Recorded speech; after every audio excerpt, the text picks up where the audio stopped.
ಇಡೀ ಭಾರತದಲ್ಲಿ ಮತ್ತು ಇಡೀ ಕರ್ನಾಟಕದಲ್ಲಿ ಇವತ್ತು ಪ್ರತಿಯೊಬ್ಬರು ಇವತ್ತು ಗಮನಿಸಿದರೆ ಕಾಂಗ್ರೆಸ್ ಪಕ್ಷಕ್ಕೆ ಸಿಂಹ ಸಂಪೂರ್ಣ ಆಗಿರೋದು ಜೆಡಿಎಸ್ ಮತ್ತು ಭಾರತೀಯ ಜನತಾ ಪಾರ್ಟಿಯ ಮೈತ್ರಿ ದೊಡ್ಡ ಶಕ್ತಿಯಾಗಿ ಬೆಳೆದಿದೆ.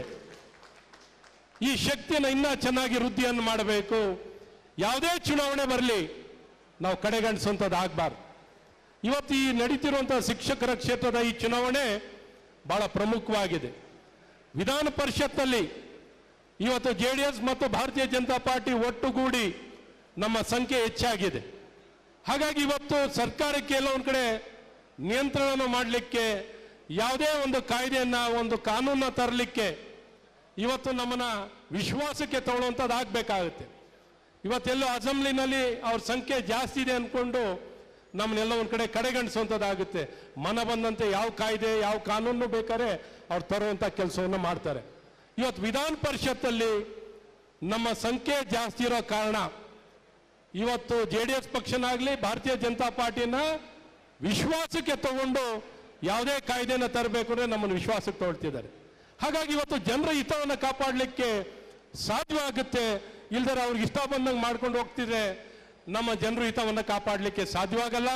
ಹಾಗಾಗಿ ವಿವೇಕಾನಂದರು ನಿಮ್ಮೆಲ್ಲರ ವಿಶ್ವಾಸವನ್ನು ಗಳಿಸಿ ಇವತ್ತು ಜೆಡಿಎಸ್ ಪಕ್ಷದ ಅಧಿಕೃತ ಅಭ್ಯರ್ಥಿಯಾಗಿ NDA ಒಕ್ಕೂಟದ ಅಭ್ಯರ್ಥಿಯಾಗಿ ಸ್ಪರ್ಧೆಯನ್ನು ಮಾಡ್ತಿದ್ದಾರೆ.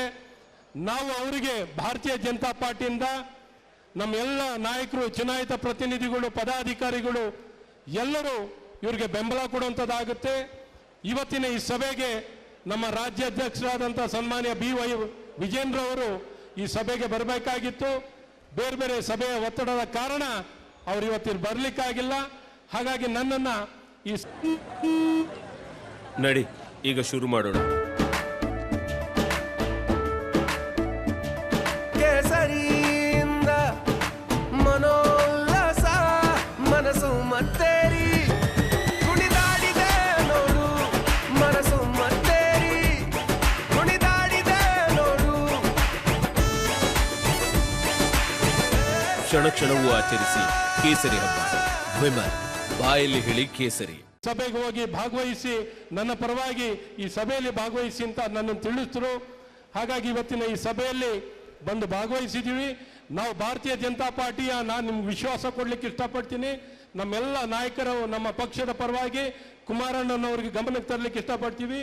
ನಾವೆಲ್ಲರೂ ಹಗಲು ಇರುಳು ಸನ್ಮಾನ್ಯ ವಿವೇಕಾನಂದರ ಜಯಕ್ಕಾಗಿ ಅವರ ಗೆಲುವಿಗಾಗಿ ನಾವೆಲ್ಲರೂ ಹಗಲು ಇರುಳು ದುಡಿದು ಎಲ್ಲ 4 ಜಿಲ್ಲೆಯಲ್ಲೂ ಸಂಪೂರ್ಣ ಸಹಕಾರವನ್ನು ಕೊಡ್ತೀವಿ. 36 ವಿಧಾನಸಭಾ ಕ್ಷೇತ್ರದಲ್ಲೂ ಸಂಪೂರ್ಣ ಸಹಕಾರವನ್ನು ಕೊಟ್ಟು ಸನ್ಮಾನ್ಯ ವಿವೇಕಾನಂದ ಅವ್ರನ್ನ ದೊಡ್ಡ ಅಂತರದಲ್ಲಿ ಗೆಲ್ಲಿಸಲಿಕ್ಕೆ ನಾವು ಸಂಪೂರ್ಣ ಬೆಂಬಲ ಕೊಡ್ತೀವಿ ಅಂತ ಈ ಸಂದರ್ಭದಲ್ಲಿ ನಿಮ್ಗೆ ವಿಶ್ವಾಸವನ್ನು ಕೊಡ್ತೀವಿ.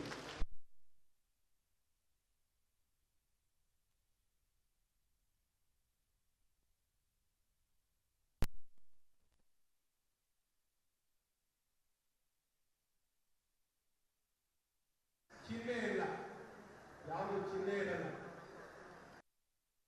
ಏನು ಅಂದ್ರೆ ನಾವು ಒಂದು ಅಂತ ಗುರುತು ಮಾಡೋ ಮೂಲಕ, ಒಂದು ಅಂತ ಬರೆಯೋ ಮೂಲಕ ಇವರಿಗೆ ಮತವನ್ನು ಕೊಡುವಂಥದ್ದಾಗುತ್ತೆ. ಸೀರಿಯಲ್ ನಂಬರ್ 2 ವಿವೇಕಾನಂದ ಅವ್ರದ್ದು, ಸೀರಿಯಲ್ ನಂಬರ್ 2 ಅವ್ರಿಗೆ ನಾವು ಮತ ಕೊಡೋದಿದ್ರೆ ನಾವು ಮೊದಲೇ ಪ್ರಾಸ್ತಾವಿಕ ಓಟ್ಗಳನ್ನು ಕೊಡಬೇಕು. ಒಂದು ಅಂತ ಬರೆಯೋ ಮೂಲಕ ಅವ್ರು ಮತ ಮಾಡುವಂಥದ್ದಾಗಬೇಕು. ಮತ್ತು ಈಗಾಗಲೇ ನಮ್ಗೆ ಗೊತ್ತಿದ್ದಾಗೆ ಹೆಚ್ಚಿನ ಜನ ನಾವು ಸೇರಿರೋರು ನಮ್ಮ ಪಕ್ಷದ ಕಾರ್ಯಕರ್ತರು. ಹಾಗಾಗಿ ಇವತ್ತೆಲ್ಲ ಶಿಕ್ಷಕರನ್ನ ಭೇಟಿ ಮಾಡುವಂಥದ್ದಾಗಬೇಕು. ಪ್ರತಿಯೊಬ್ಬ ಶಿಕ್ಷಕರನ್ನ ಭೇಟಿ ಮಾಡಿ ಯಾರೆಲ್ಲ ಮತ ಇದೆಯೋ ಆ ಮತದಾರರನ್ನ ಭೇಟಿ ಮಾಡಿ ಅವ್ರ ವಿಶ್ವಾಸವನ್ನು ಗಳಿಸಿ ನೀವು ಮತವನ್ನ ಸನ್ಮಾನ್ಯ ವಿವೇಕಾನಂದರಿಗೆ ಕೊಡಬೇಕು. ಮೊದಲೇ ಪ್ರಾಶಸ್ತ್ಯವನ್ನು ಕೊಟ್ಟು ಒಂದನ್ನು ಗುರುತು ಮಾಡೋ ಮೂಲಕ ಅವ್ರ ಓಟನ್ನು ಕೊಡಬೇಕು ಅಂತ ಒತ್ತಾಯವನ್ನು ಮಾಡಬೇಕು. ಅವರ ವಿಶ್ವಾಸಕ್ಕೆ ತಗೊಳ್ಳುವಂತ ಒಂದು ಪ್ರಾಮಾಣಿಕ ಪ್ರಯತ್ನ ತಾವೆಲ್ಲರೂ ಮಾಡಬೇಕು.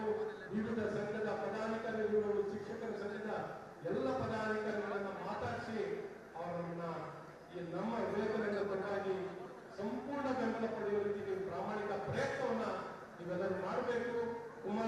ಕುಮಾರಣ್ಣನವರ ಕಾಲದಲ್ಲಿ, ಅವ್ರ ಮುಖ್ಯಮಂತ್ರಿ ಆದಂತಹ ಕಾಲದಲ್ಲಿ ಶಿಕ್ಷಣ ಕ್ಷೇತ್ರಕ್ಕೆ ಅತಿ ಹೆಚ್ಚಿನ ಒತ್ತನ್ನು ಕೊಟ್ಟಿದ್ದಾರೆ.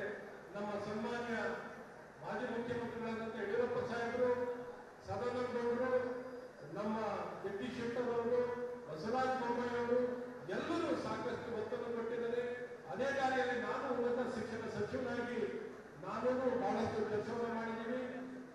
ಭಾರತದಲ್ಲಿ ರಾಷ್ಟ್ರೀಯ ಶಿಕ್ಷಣ ನೀತಿಯನ್ನ